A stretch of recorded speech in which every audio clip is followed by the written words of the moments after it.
So far, all of the pins that I've talked about on this channel have been pins that I've either purchased from a local pin shop or online through various retailers. Today I have something a little bit different. I'm lucky that in the Nashville, Tennessee area, we have a couple of really well-known pin makers. One of those is Nicholas Pasquale. So today, I have a Pins by Pasquale. Let's take a look. Okay, so as I mentioned in the intro, this is a Pins by Pasquale. Now, Nicholas Pasquale is based in Columbia, Tennessee, which is just south of Nashville.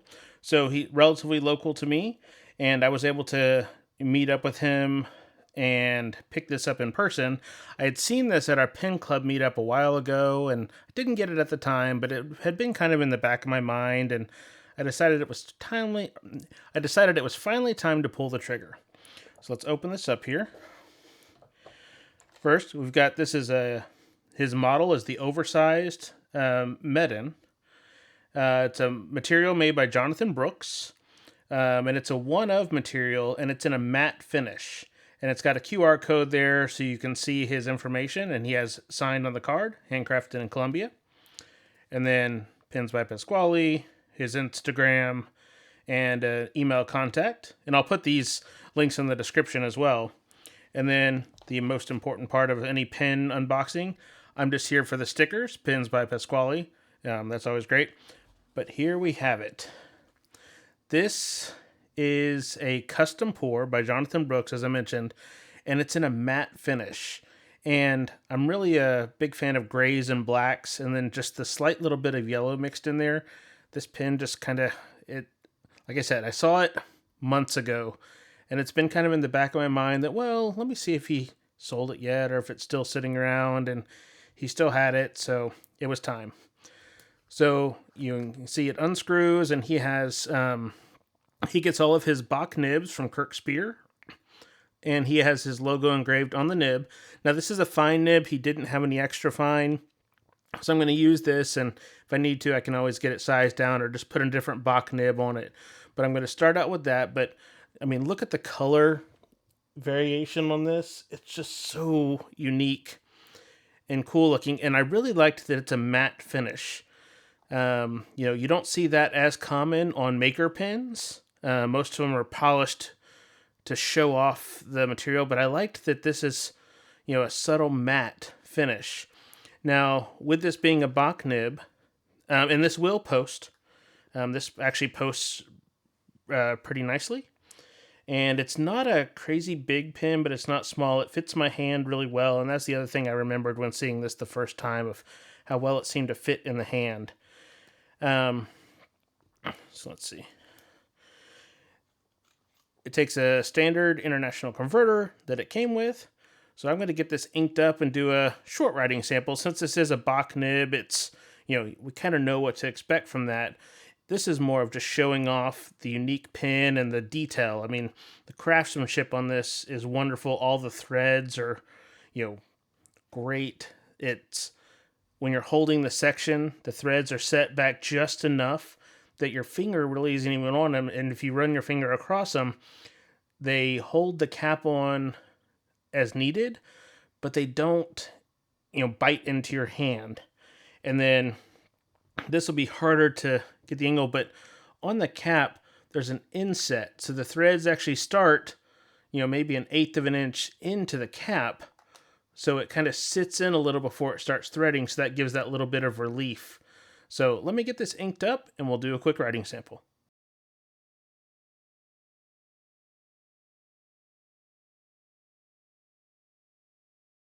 Okay, so originally I was just going to fill this up off camera, but the ink bottle I'm using that I want to put in here is not quite deep enough to get the nib filled. So I referenced Syringe filling a converter in my Diplomat video, and I thought I'd just go on and show what that's like on this video here, because there were a couple of questions on how that worked.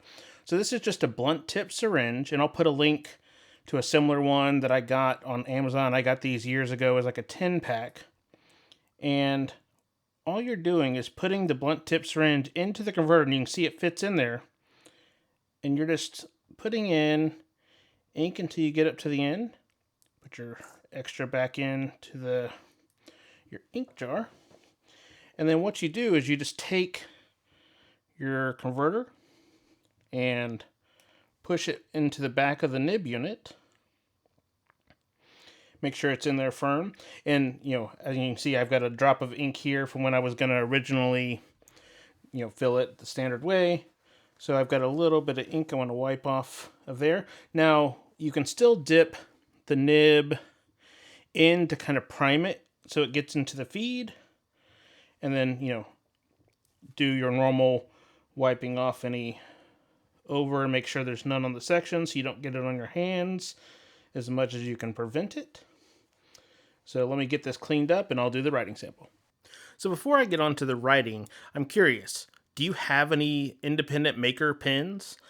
Do you have a pen by Pasquale, or do you have a pen by another well-known maker or a small maker that, someone local to you? Leave a comment below. I'd love to see all the different varieties. I follow a lot of different makers on social media, and it's always cool to see how they can start with the same material and end up with such different pens and, designs and looks. Okay, so I got this all filled and cleaned up. I showed the ink before. I didn't mention what this is. This is actually the Mont Blanc for BMW. It's a really cool blue that I got years ago that I've always loved, and I haven't had it in a pen for a while, so I thought that was a good one to put in here.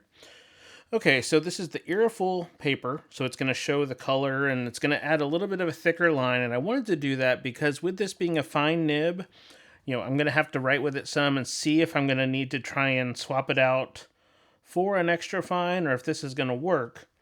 But I also wanted to show off this color of this ink since I really do. It's one of my favorite blues. So you can see it. That is definitely a thicker line. So if I'm writing in a small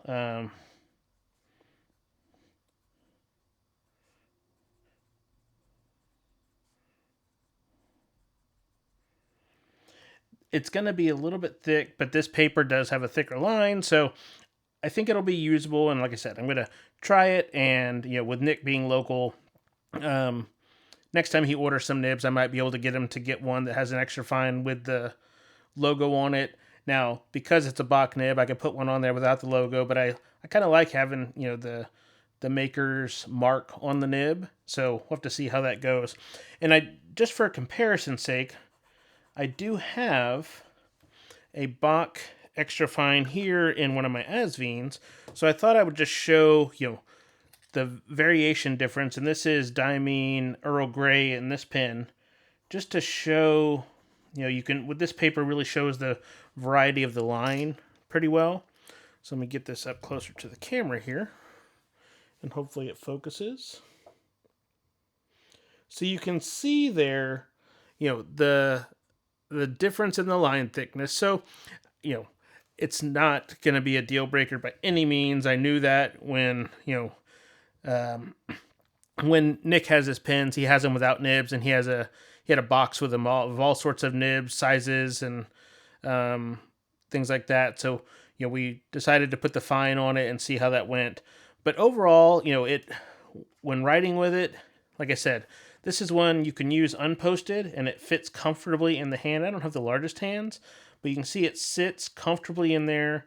And then the nib proportion to the body size, it works. Some pens, they almost need either that smaller number 5 or the larger number 8 nib, but I think the 6 is the right size for this body. And then even with capping, it doesn't, because the cap sits in so deep, it's sitting in a good 1.5 inches, almost 2 inches. It doesn't make the pen overly back heavy if you're writing with it capped. So I look forward to using this some more, but I just love looking at it. The color pattern and everything about this is just, it's great.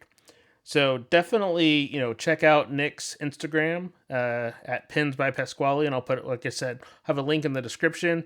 And I believe he's going to have a website coming soon. Up until now, he's done everything through Instagram, but he's done some collaborations with some other people you've probably heard of, like Gourmet Pens, Gentleman Stationer, and others. So he's definitely, his pens are out there and exceptional quality. Okay, so I just wanted to pop in here real quick. I don't always get a chance to do the writing before I've edited a video and released it, but I got a chance yesterday to sit down with the Pins by Pasquale and this fine nib, and it writes actually finer than some of my other extra fine nibs when I actually got a chance to sit down and write. So I just wanted to share that that's where nibs can be different. Don't necessarily judge it by the size on the nib, because until you get it on the right paper that you're going to be using. I tested on the Iroful up to this point in the video, but using it in the paper I'm familiar with, in the Write Notebooks hardcover, it performed exactly like I would want to do. So there's not going to be any need to change this nib in the future. Okay, so that's a first look at the Pins by Pasquale, and I wanted to ask, would you be interested in seeing a video if I were to go to Nick's shop and film the process of turning a raw blank into a finished pen? Leave a comment, let me know if that's something you'd be interested in seeing. I love seeing how things are made, and seeing the other side would always be interesting to me.